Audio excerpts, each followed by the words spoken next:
Good afternoon बच्चों, सबको नमस्कार। तो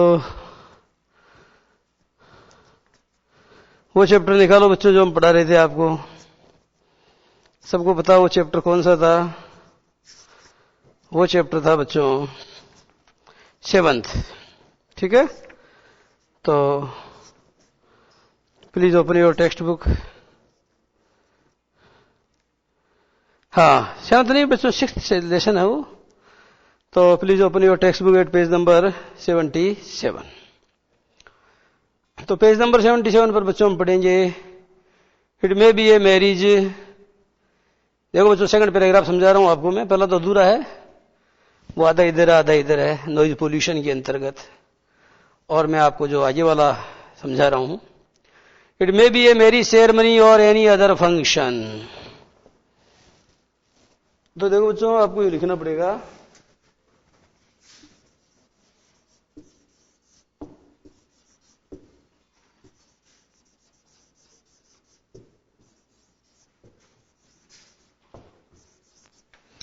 what is Amish with us, यानी कौन सी जगह हमसे गलती होती है। तो बच्चों बताया जा रहा है कि it may be a marriage, it may be a marriage ceremony और एनी अदर फंक्शन। देखो बच्चों, इट मे बी, ये जो मे बी है ना बच्चों, इसका मतलब कभी कभी क्या निकलता है, जरा ध्यान देना। इसका अनुवाद वैसा नहीं होगा जैसा इसमें लिखा हुआ है। आप इसका अनुवाद करोगे यह एक शादी हो सकती है, यह एक शादी, या एनी अदर फंक्शन, कोई भी समारोह हो सकता है। इसका अर्थ ये नहीं है। इसका अर्थ ये होगा चाहे, इसका अर्थ ये होगा बच्चों, क्या होगा? चाहे कोई क्या हो बच्चों, मैरिज सेरेमनी। मैरिज सेरेमनी का मतलब क्या होता है? ये होता है बच्चों परिणयोत्सव, परिणय। और ये परिणय, इसकी संधि करो, अब बताओ क्या बन गया? हो गया ना परिणयोत्सव, या विवाहोत्सव भी कह सकते हैं। विवाह है ये, विवाह है, संधि लगाओ। ये क्या हो गया? It may be a marriage ceremony, अर्थात चाहे कोई विवाहोत्सव, चाहे कोई विवाहोत्सव हो, और एनी अदर फंक्शन, या फिर कोई भी दूसरा क्या हो, समारोह है। समारोह है, चाहे कोई शादी हो या फिर कोई दूसरा जश्न हो, चाहे कोई शादी हो या फिर कोई दूसरा जश्न हो, हम क्या करते हैं बच्चों? रिचुअल, या बच्चों फिर क्या हो, कोई रिचुअल हो। ये रिचुअल क्या है? रिचुअल का मतलब होता है बच्चों कोई रीति रिवाज, जिसको आप हिंदी में कहो तो धार्मिक समारोह कह सकते हो। धार्मिक, ठीक है बच्चों। जैसे रिचुअल का मतलब होता है कोई धार्मिक अनुष्ठान, है ना। कोई धार्मिक अनुष्ठान हो, किसी के सप्ताह जी बैठी हुई है, किसी के गरुड़ पुराण बैठा हुआ है, गरुड़ पुराण, है ना। और प्रेयर या कहीं पर भी कोई प्रार्थना हो रही है, तो बच्चों हमारी आदत क्या है कि हम बहुत जोर जोर से चिल्लाते हैं। हम जोर जोर से प्रार्थना करते हैं, इतना जोर जोर से माइक लगा करके कि जो अड़ोसी पड़ोसी बेचारे बुड्ढे, उनको नींद तक नहीं आती है। अब बच्चों प्रार्थना इतना चिल्ला चिल्ला ये बोलने की क्या जरूरत है? कबीरदास जी का वो पद नहीं है, काकर पातर जोरी के मस्जिद ली चुनाए, तांचड़ी मुल्ला बांग दे के अब बहरा हुआ खुदाए। तो गॉड इज नॉट डेफ, भगवान बहरे नहीं है, वो गूंजे भी नहीं है, वो तो घट घट के वासी हैं, वो तो कण कण में निवास करते हैं। ऐसे में भगवान को सुनाने के लिए इतना ड्रामा करके लोगों को परेशान करना युक्त नहीं है। तो whether it is a marriage ceremony, यहां बच्चों में इट में भी गोटा कि इसको ऐसे बोल रहा हूं, whether it is a marriage ceremony, अर्थात चाहे ये कोई विवाहोत्सव हो, और एनी अदर फंक्शन, या फिर कोई दूसरा फंक्शन मानी समारोह हो। रिचुअल अर्थात कोई रिलीजियस सेरेमनी माने कोई धार्मिक अनुष्ठान हो, और प्रेयर या फिर कोई प्रार्थना हो। देयर इज जनरली, इसका मतलब बच्चों it has been in general, अर्थात बच्चों ये आम बात है, देयर इज भी, है ना, तो बच्चों बता दिखा है कि there is generally a fashion of firing a loud speaker. तो फैशन बन गई है कि यार एक बात बताओ, माया की नहीं है तो काय का जागीना, माया की नहीं है तो काय की सप्ताजीर, माया की नहीं है तो काय की प्रार्थना। तो बच्चों it is become a fashion to hire a loud speaker. एक ध्वनि वर्धक यंत्र को भाड़े पर लेना बच्चों एक फैशन बन गया है, एक प्रचलन बन गया है। टू बी यूज्ड अर्थात उसका उपयोग किया जाता है ना। और बच्चों इसमें आइए लगाओ eight the loudest. Eight the loudest, इसमें एट नहीं है, मैं अपनी तरफ से जोड़ रहा हूं। एट द लाउडेस्ट का मतलब होता है बच्चों eight the loudest pitch of the sound, यानी इसको अपनी ध्वनि का जो सबसे ऊंचा पिच है, मैंने कहा पिच एक साइंस का शब्द है और साइंस के जो अध्यापक हैं वो इसको ज्यादा अच्छे समझा सकेंगे, है ना। तो मैंने आपको ये कहा कि बच्चों जो ये जो है माइक को किराए पर लेना एक आदत सी बन गई। शादी है तो यार बैंड ही नहीं है तो गाय की शादी है, अरे तो बैंड का शादी से क्या लेने देना यार, शादी में तो लड़का और लड़की है तो दोनों है ना अवेलेबल आपके पास, तो फिर बताओ बैंड का क्या करोगे, बैंड का क्या रोल है ना। पर बैंड तो चाहिए। उसी तरीके से जागीड़ा कर रहे हो तो माइक लगा करके सारे गांव को जो कोका कोका के आप पूरे गांव को जगाते हैं, तो इसमें कौन सी अच्छी बात है यार। माइक आप वार्ता ऐसे ही कर लो, जागीड़ा ऐसे ही कर लो। तो जो जागरण है, जो वार्ता है या कोई भी सामाजिक समारोह या कोई धार्मिक समारोह, तो बच्चों एक फैशन बन गई है आजकल। क्या to hire a loud speaker to be used at the loudest, अर्थात जोर जोर से बजाने के लिए एक लाउड स्पीकर को भाड़े पर लिया जाए। इससे दो नुकसान होते हैं। एक तो वो जो लाउड स्पीकर वाला उसका धंधा चल रहा बिना बात ही, वो पैसा लेके जाता है आपसे। दूसरी बात यह है कि वो जो इतना जोर जोर से आप चिल्लाते हो उससे आपका गला खराब होता है। तीसरी बात यह है कि जो बेचारे बुड्ढे जिनको कहीं नींद बड़ी मुश्किल से तो कोई नींद आई यार, तुमने बस वो जोर जोर से राम जी का भजन चालू कर दिया। अरे भजन करना अच्छी बात है, लेकिन बिहारी बहुत अच्छी बात कहता है कि हे मूर्ख मन भजन कहो ताते भजियो भजियो ने को बार, और दूरी भजन जाते कहो सोते भजियो गंवार। हे मूर्ख, मैंने तुझे जिस चीज का भजन करने के लिए कहा था उससे तो तू दूर भगा।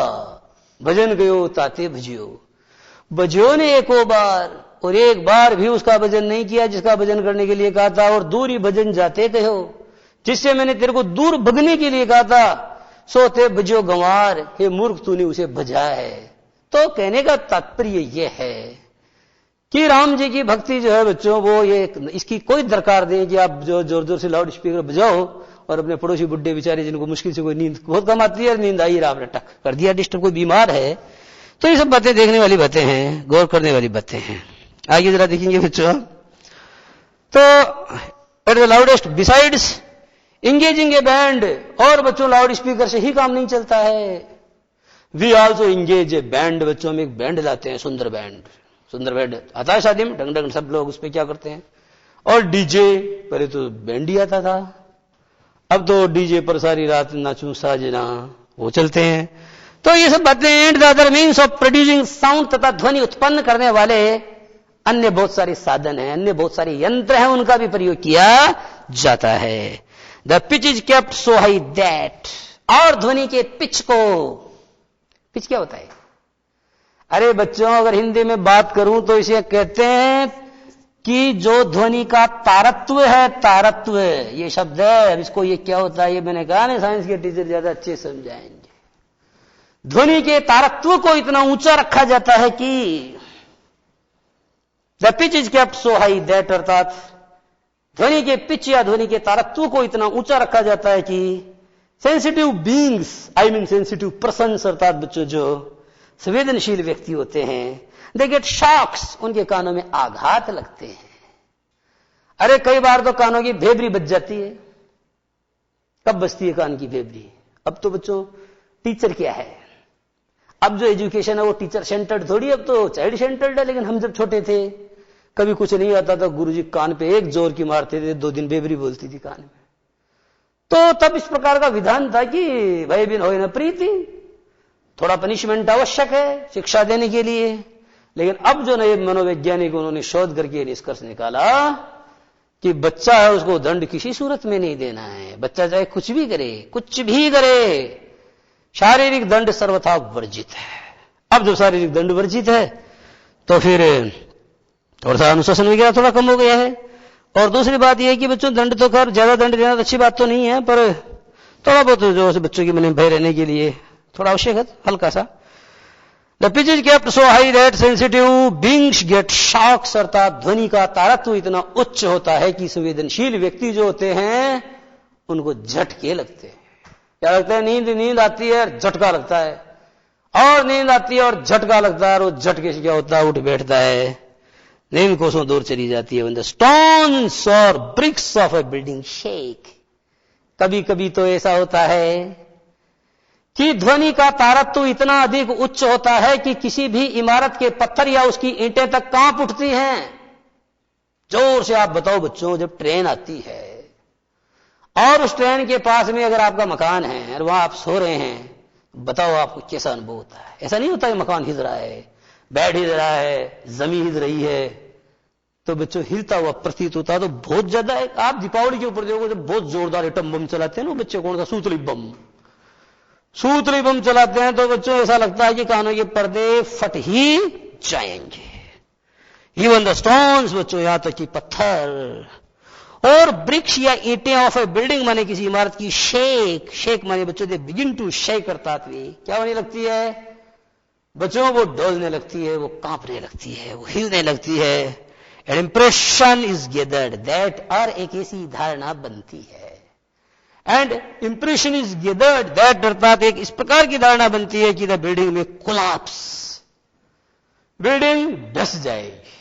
इस प्रकार का ख्याल आता है कि कुछ देर में ये मकान जिसमें हम खड़े हैं, ये मकान बच्चों थोड़ी देर में क्या हो जाएगा? धस जाएगा। और अभी तो हम खड़े हैं और थोड़ी देर बाद में ऐसा लगेगा जैसे हम सड़े भूसड़े हैं, है ना? क्योंकि ऐसा हो जाएगा। द बिल्डिंग में कोलैप्स, यू नो कोलैप्स का मतलब क्या होता है? ढह जाना, धस जाना, धस जाएगी ये बिल्डिंग। और क्या होगा बच्चों? वन डे, एक दिन, बिकॉज ऑफ दिस मनी, इसकी वजह से इतनी तेज ध्वनि कि दीवारें दर कांपती, थर कांपती हुई प्रतीत होती है। तो ऐसा प्रतीत होता है मानो ये इमारत बच्चों एक दिन इसकी वजह से धस जाएगी। द व्हीकल्स माने व्हीकल्स क्या होते हैं? व्हीकल्स का मतलब बच्चों साधन। पर कौन से साधन? ये भी एक साधन, ये व्हीकल नहीं है, यातायात के साधन। मोटरसाइकिल एक व्हीकल है, साइकिल एक व्हीकल है, और चकड़ा गाड़ी होता है ना बच्चों, जो अब नहीं चलता, पहले बैल जुटते थे उसमें, और वो चलता था, इसको अंग्रेजी में बोलते हैं वैगन। तो वैगन, कैमल कार्ट, ऊंट लड्डा। एक ऊंट होता है और उसके पीछे एक गाड़ी होती है, दैट्स व्हाट यू कॉल ऊंट लड्डा। तो ये सब व्हीकल्स हैं बच्चों। और पेट्रोल से चलने वाले आजकल ज्यादा आ गए। ट्रैक्टर क्या है? एक व्हीकल है। अरे ये तो इतनी आवाज नहीं करते। ये ट्रक वाले नहीं जानते हो आप? ट्रक वाले जाते हैं तो पीछे कुछ लिखा रहता है, एक डायलॉग जरूर लिख के रखते हैं अपने पीछे, और पीऊंगी नहीं तो जीऊंगी कैसे, ये लिखा रहता है ट्रक के ऊपर। क्या? पीऊंगी नहीं तो जीऊंगी कैसे। और जोर जोर से चलाते हैं ये, और इधर कोई भैंसे चरा रही है, कोई गाय चरा रही है, कोई चरा रहा है, और ये प्यों प्यों क्या करते हैं? अपना हॉर्न जोर जोर से बजाते हैं। ऐसा करके बच्चे नॉइज पोल्यूशन मानी ध्वनि प्रदूषण को कारित करते हैं, जो क्या है कि प्रकृति में बहुत ज्यादा नुकसान पहुंचाता है। The vehicles specially the trucks, आई ना बात, वही बात कौन सी जो मैंने बोली। यानी बच्चों यातायात के साधन, खास तौर पर ये जो बड़े बड़े ट्रकड़े होते हैं ना, बहुत बड़े बड़े truck, they make living unbearable, वो जिंदगी को बना देते हैं ऐसे है नहीं है, जीवन को दुश्वार बना देते हैं।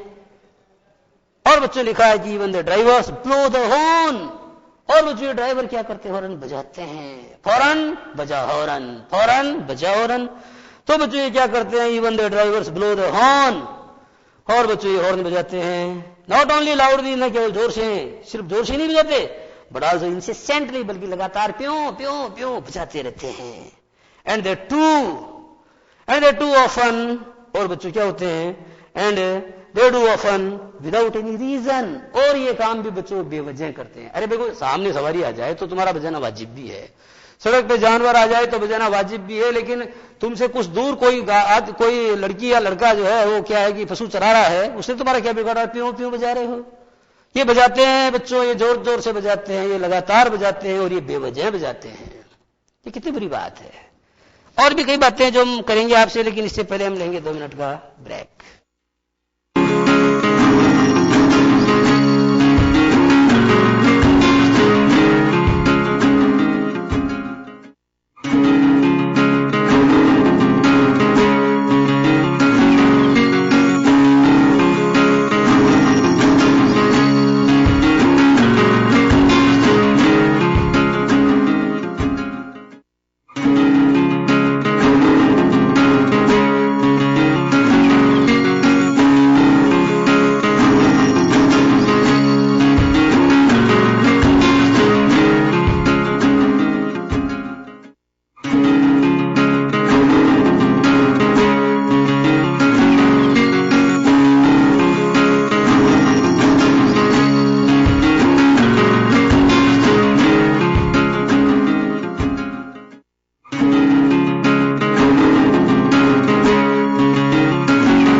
ये ट्रकों की जो बातें हैं ना, ये आपको लग रहा होगा कि गुरुजी इस तरीके की बातें बता रहे हैं। बच्चों, ये मेरे अनुभव है, मैं भैंसे चराया हुआ हूं खुद।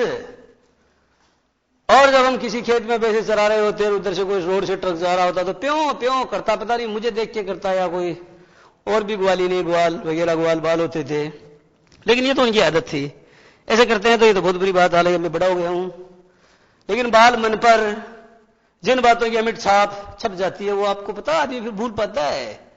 कहते हैं तुलसीदास जी जब बहुत छोटे थे तो जब उनका जन्म हुआ था तो अभूत मूल नक्षत्र में हुआ था, इसलिए उनके पिता पंडित आत्माराम दुबे ने कहा यह बालक अशुभ है, इसको घर से बाहर फेंक किया जाओ। किसको कहा? एक नौकरानी या दासी थी जिनका नाम था चुनिया। उस चुनिया नाम की दासी ने उनको बाहर नहीं फेंका, पार्वती नाम की भिखारिन को दे दिया।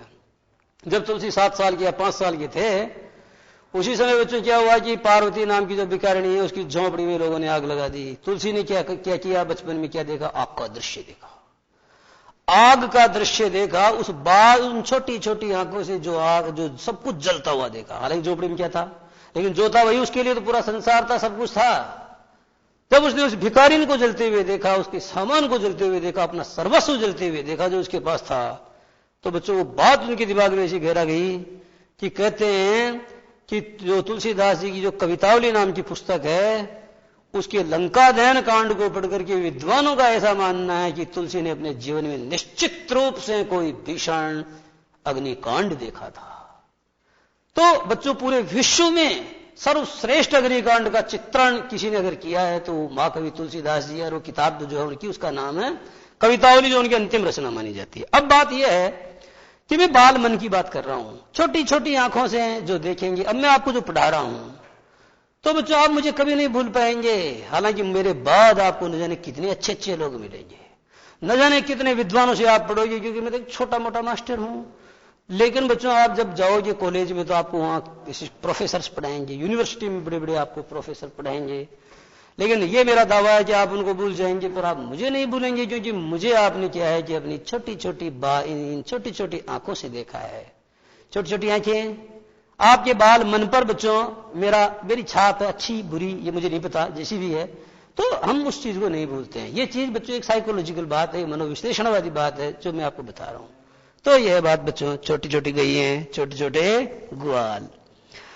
तो आइए देखना, आगे लिखा हुआ है कि the noise pollution caused because of the lack of civic sense. देखो भाई, ध्वनि प्रदूषण हो रहा है, ट्रेन आ रही है तो हो गया, आप भी ट्रेन को थोड़ी रोके अपन। लेकिन कई बार बच्चों हम ध्वनि प्रदूषण करते हैं, क्यों? Because of the lack of civic sense, क्योंकि हमारे अंदर नागरिक समझदारी की कमी है। नागरिक समझदारी की कमी की वजह से, नागरिक समझदारी की कमी की वजह से बच्चों जो ध्वनि प्रदूषण कारित होता है,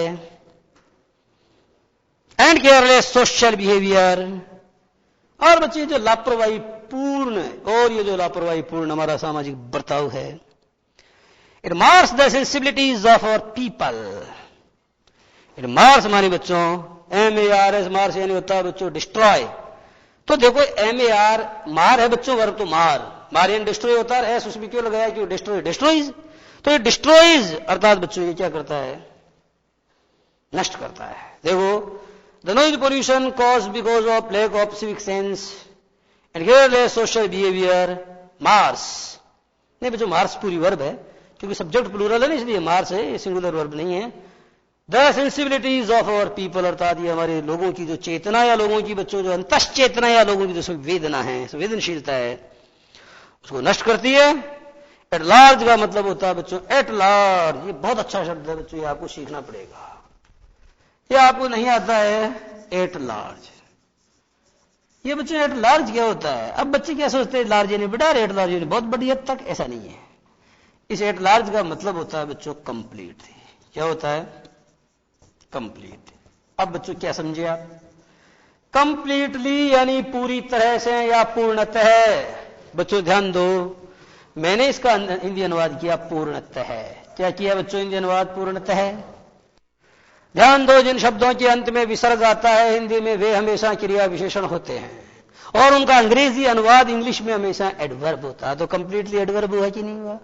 अब बच्चों इस कंप्लीटली एडवर्ब के द्वारा आपने इस शब्द समूह जो है, मतलब ये हुआ कि आपने कंप्लीटली एडवर्ब के द्वारा इस शब्द समूह को रिप्लेस कर दिया। माने इसकी जगह ये, इसकी जगह ये, तो ये इसका काम कर रहा है, तो ये भी एडवर्ब हुआ।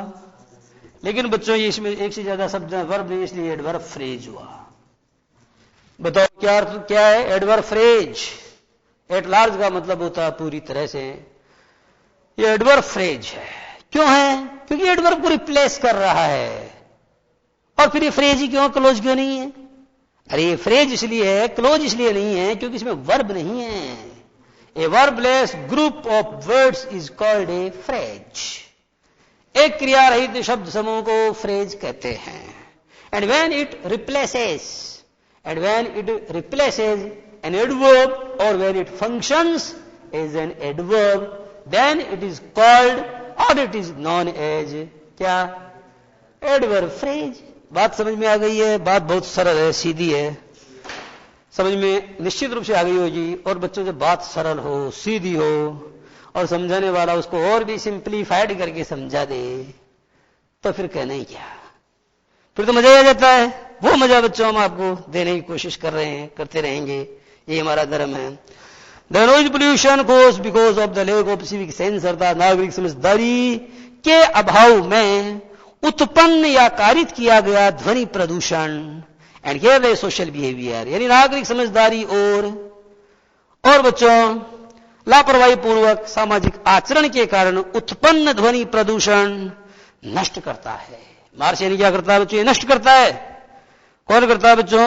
नॉइज पोल्यूशन नष्ट करता है। तो बच्चों सही बात है, यहां का सब्जेक्ट सिंगुलर ही है क्योंकि इसका सब्जेक्ट है नॉइज पोल्यूशन, वो सिंगुलर है, इसलिए मार एक वर्ब है जिसमें एस जुड़ा हुआ है, सिंगुलर हो गई है। तो ये नष्ट करता है किसको? The sensibilities of our people at large, ये हमारे लोगों की संवेदनशीलता को पूरी तरह नष्ट करता है। एंड अफेक्ट्स आवर एफिशिएंसी, और बच्चों ये हमारी एफिशिएंसी को प्रभावित करता है। प्रश्न है कि एफिशिएंसी क्या है? एफिशिएंसी का मतलब बच्चों काम करने की क्षमता है। आपको भी सब काम करने की क्षमता तो बिल्कुल तो ऊर्जा होती है, एनर्जी होती है। अरे भाई काम करने की क्षमता, जैसे आपने 1 घंटा काम किया और मैंने भी 1 घंटा काम किया, लेकिन आपने जो काम किया उस काम में से 70% सही है और मैंने काम किया तो 80% सही है, तो बताओ नफासत तुम्हारे काम में ज्यादा है या मेरे में ज्यादा है? क्योंकि मेरे काम में नफासत ज्यादा है तो बच्चों एफिशिएंसी मेरी ज्यादा मानी जाएगी। यही वो टाइप कर रहा है, कंप्यूटर पे टाइप कर रहा है और वो 100 शब्द लिख रहा है, लेकिन दूसरा भी 100 शब्द लिख रहा है, लेकिन 100 शब्द के अंदर 50 गलतियां कर रहा है और दूसरा सिर्फ 10 गलतियां कर रहा है। बताओ किसके काम में नफासत ज्यादा है? तो कहना ना होगा कि जिसने त्रुटियां कम की है उसके काम में नफासत ज्यादा है, उपयोगितावाद उसके ऊपर ज्यादा लागू होता है। तो वही कौशल है, वही एफिशिएंसी है, वही स्किल है। बात समझ में आ गई कि नहीं आई? एक बात। दूसरी बात यह है कि कई लोगों को बच्चों मैंने ये कहते हुए सुना है कि यार एक बात बताओ, कई लोग यूं कहते हैं कि कोरोना की वजह से न जाने कितने लोग इफेक्टेड हुए हैं, इफेक्टेड। अब उन अनपढ़ लोगों को ये कौन समझाए कि इफेक्टेड नहीं होता, इफेक्टेड नहीं होता। ये अंग्रेजी तो दरेरा देकर के बनाई गई अंग्रेजी है। अपने मन से कुछ भी कर दो, जैसे मैंने आपको कहा डेवलप, तो आपने कहा डेवलपमेंट, चल जाएगा, चल जाएगा। अब मैंने आपको कहा कि बोलो परमा, तो आपने बोला उधर डेवलपमेंट, इधर भी परमानेंट। अरे परमानेंट नहीं है, वो परमानेंट है। फिर मैंने बोला बोलो चेंज, एक ने बोला चेंजमेंट। होता ही नहीं, होता ही नहीं है। इस तरीके की जो अंग्रेजी है ना, ये क्या है कि हमारे जो अनपढ़ गंवार है ना, ऐसी अंग्रेजी बनाते हैं। तो कैसे अंग्रेजी बनाते हैं बच्चों? ये डिवाइड, ध्यान दो, ऐसी अंग्रेजी बनाते हैं। डिवाइड, डिवाइड सब जानते हो वर्ब होती है। अच्छा सुनो, एक काम करो, सब ऐसा करो, इस चीज को 5 जने हो ना, पांचों आपस में इसको पांचों के बीच में इसका डिवाइडेशन कर दो। अब भाई डिवाइडेशन नाम का शब्द हमने तो अंग्रेजी में कभी पढ़ा नहीं। जैसे मैंने आपको उस दिन कहा था हिंदी में कि बच्चों क्रोधित, क्रोधित नाम का हिंदी शब्द को उसमें कोई शब्द नहीं होता है। क्रोधित कोई शब्द नहीं। पर तुम्हारी बीमारी क्या है? तुम्हारे तो क्या बच्चों ये है कि इत एक शब्द है, जैसे त्वरा प्लस इत त्वरित, तो आपने किया क्रोध प्लस इत क्रोधित। ऐसे नहीं होता, क्रोध प्लस इत नहीं होगा बच्चों। क्या होता है कि जैसे मान लो कोई आपको मैंने दे दिया फूला हुआ गुब्बारा, और आपको कहा इसको दबाओ तो पिचकेगा ना, ऐसे क्रोध में इतना नहीं जोड़ना, उसको पिचकाना है, फिर क्या बनेगा, क्रोध बनेगा। जब आप उसको पिचकाओगे ना शब्द को, इधर से भी प्रेस करोगे, दोनों ओर से सब प्रेस करोगे तो शब्द पिचकेगा, और तब एक नए शब्द की उत्पत्ति होगी, नए शब्द की बनावट तैयार होगी, जिसको क्या बोलेंगे, क्रुद्ध है। वह सही है, यह गलत है। तो ऐसी बहुत सारी बातें हैं जो मैं आपको समय समय पर बताऊंगा। ट्रेवल बाई पब्लिक ट्रांसपोर्ट, बच्चों आपको कहा था पब्लिक ट्रांसपोर्ट आ जाए तो उसके पहले बाई का प्रयोग होता है, लेकिन अगर मान लो अपन पैदल पैदल चलते हैं, जैसे मैंने कहा आप पगा पगा चलाना, बोलो अंग्रेजी बनाओ, तो आप इसकी इंग्लिश यूं बनाओ जी कि साहब है we shall go by foot, नहीं, we shall go on foot, we shall go on foot. और अगर आप किसी को वादा कर रहे हैं तो शैल की जगह विल कर दो, we will go on foot. इसका मतलब होगा आपा पगा पगा चालाना, माने अपन पैदल पैदल चलेंगे। बच्चों ये पैदल शब्द मैंने इसलिए नहीं बोला, पगा पगा क्यों बोला, क्योंकि मैं ये समझाना चाहता था, क्योंकि आपने आज तक कभी इस बात पे विचार किया है क्या, पैदल का मतलब क्या होता है। ये शब्द बच्चों पद से बना है, पद यानी क्या होता है, पद, पगा पगा माने पैदल ही होता है। जब आप पदों पदों पे चलते हैं तो पैदल चलते हो। पिंगल से पेंगल बनता है, तो बताओ पद से क्या बनेगा, जो पदों पे चलेगा दैट इज पैदल, वो पैदल होता है ना। तो फिर लोग बात क्या शब्दों को बिगाड़ के उल्टी सीधी मोहर बनाते रहे, फला आदमी से बात करते, दिमाग से पैदल है, अरे तू तो सवार है ना, हम तो पैदल है लेकिन तू तो सवार है ना। तो ये है कि इस तरीके के शब्दों का हम क्या करते हैं कि उल्टी सीधी मोहर बनाते हैं। तो बच्चों आपको समझाया था कि ऑन फुट होता है, ऑन हॉर्स बैक होता है, ऑन बाईसाइकिल होता है, ऑन स्कूटर होता है, लेकिन बच्चों क्या होता है, बाई कार होता है, बाई बस होता है, ये बाई कार होता है, बाई बस होता है, कभी कभी इनकार भी होता है, कभी कभी क्या होता है बच्चों, इनकार भी होता है। अब ये मत पूछना कि सर अगर ट्रैक्टर आ जाए तो बताओ बाई ट्रैक्टर करेंगे ऑन ट्रैक्टर करें, ये नहीं बता पाऊंगा मैं, क्योंकि मेरे आया ही नहीं आज तक कभी, क्योंकि मेरे कभी आया ही नहीं, तो मैं क्या बताऊं। लेकिन मेरा विचार ये कहता है कि इसमें बाई नहीं है ना। अगर मान लो आप चला रहे हो, ही केम बाई ट्रैक्टर, ये तो जम नहीं रहा हमारे यहाँ, बाई नहीं आएगा, या तो ऑन ही आना चाहिए कि वो सीट पे बैठता है, साफ साफ दिखाई देता है और उसकी छतरी खुली होती है, तो साधन बख्तर बंद होता है ना, तब अपन बाई का प्रयोग करते हैं तो ज्यादा उचित लगता है। देखो we all travel by public transport, कोई समस्या। अब बच्चों आप लोग क्या समझते हो कि वाक्य पेशी वॉइस में, जो गुरुजी ने कहा था जिस वाक्य के अंत में बाई आ जाए वो पेशी वॉइस होता है क्या। लेकिन अगर आप इस बात पर बच्चों गौर से विचार करो तो क्या मुझे बताओ कि क्या वास्तव में ऐसा है कि ये जो वाक्य है ये पेशी वॉइस में है, बताओ आप इस बात पे विचार करके मुझे बताओ। तो बच्चों में कह रहा था इफेक्ट का इफेक्टेड नहीं होता बच्चों, वो अफेक्ट होता है, अफेक्ट अफेक्टेड, ये वर्ब है बच्चों, और जो इफेक्ट मैंने बोला था ना वो नाउन है, उसका इफेक्टेड कभी बनता ही नहीं है। अब आइए देखना काम की बात क्या समझा। काम की बात बच्चों ये थी कि वी ऑल ट्रेवल बाई